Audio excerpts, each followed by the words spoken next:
Well guys, Stevie here from Northern Wilderness Bushcraft, and today I'm going to bring you a little bit of a different kind of bushcraft video. It's actually not bushcraft at all. This one here is a ghost story for Halloween. Now I know a lot of you guys out there might be skeptics, whatever. It's not about being skeptics, it's not about being believers, it's just about a bit of fun for Halloween. And the fact that one of the age-old pastimes of being out in the woods with your friends or as young people is sitting around the bonfire or sitting around the fire itself, roasting marshmallow, talking about spooky tales, men with hook-like hands and things like that. Welcome to the stories by the campfire. Ghost stories, that is. This story is called The Pickaxe Murder. You see, it was during a time when the northeast of England was suffering. The belief in witchcraft was real, but witch trials were taking place. The plague was ravishing most of the region. 80% of people in Jarrow were dead. Durham, dead. Newcastle, dead. But there was a sad tragedy. A one darker, more twisted and evil. You see, the year was 1639. A local lass to Durham will be the victim of this tragic tale. See, it was one evening.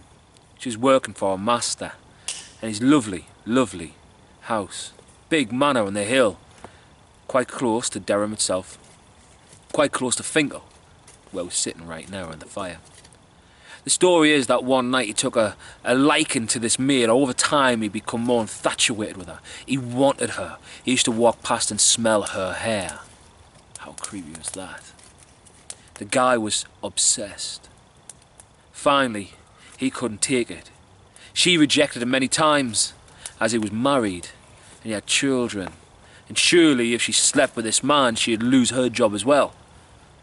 Which that would mean everything, her food, her home, everything. But one night when she tended to him, when he supposedly was sick in bed, his wife had slept in another part of the house and the children were all sound asleep.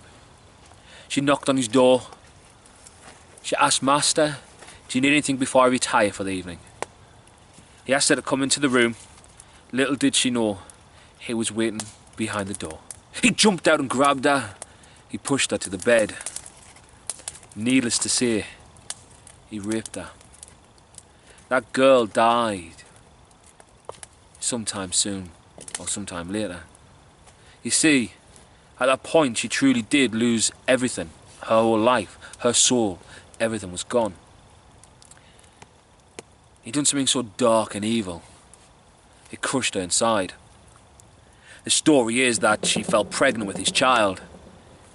He sacked her or dismissed her from service. He knew that she'd threatened, she talked about what had happened, and if his wife found out and she said she could prove it, his wife would surely leave him and take the children and his wealth.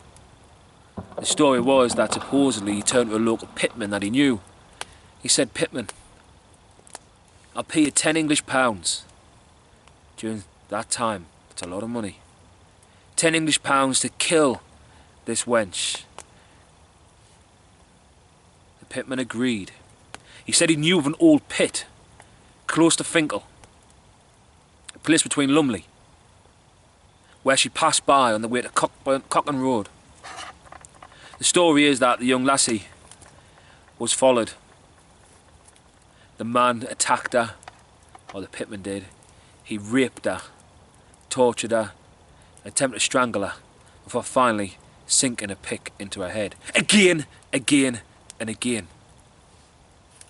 That poor lass fell dead. Just behind me is the site to where he dragged her body. He threw her down an abandoned pit. In the old mine shaft, she lay there. And it'll be some time later when a local miller, one night after working late, was on his way home. Supposedly he's seen the apparition of this girl floating, pointing, dishevelled, distraught. She didn't say a word, she just pointed. The man appeared through the trees, looking down to where we are now, seeing the female standing. He realised that she was not of the living or not of this earth. He turned and fled. But if in that time she followed, she kept up behind him, her screams could be heard all the way to his house. He banged on the door hard and hard and harder. When he got home, the door opened and his wife was shocked. He slammed the door closed behind him. He tried to explain, quite scared that he'd seen a spectral apparition and it chased him from Finchale Farm up Cocken Road to his old house. He was so scared he didn't sleep all that night. It would be the next day when he was at work, working in the mill, she'd appear from behind grain. She stood there in front of him in all her might. Her eyes seemed to glow as she stood, as blood dripped down her face from wounds in her head, her white clothing soaked through, red and stained with blood.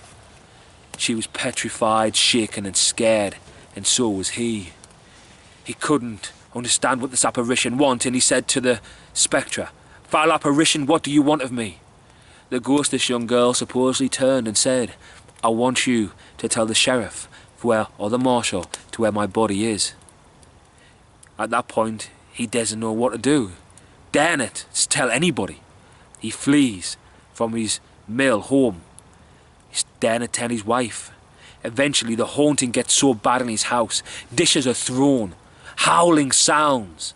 He can't walk without it following him. It's everywhere, and eventually told the sheriff of Durham.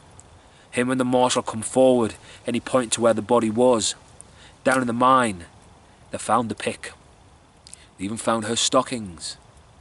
They found the miner's gloves. And they found her corpse.